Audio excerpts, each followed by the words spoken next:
ProMed Pharma grew out of ProMed molded products in the sense that ProMed had developed injection molded, high precision, long-term implantable silicone components for very sophisticated medical devices such as cardiac pacemakers and defibrillators. We were able to leverage some of that experience to take it to the next level and to incorporate therapeutic agents into some of these silicones.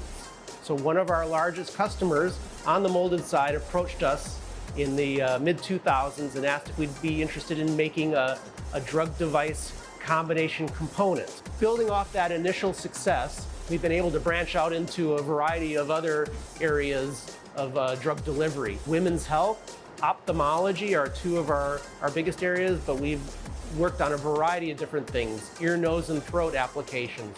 Basically anything where you need to deliver a drug to enhance the performance of a medical device or provide a therapy in and of itself. ProMed Pharma is really pretty unique in the sense that it can make these very novel injection molded and extruded dosage forms and combination components.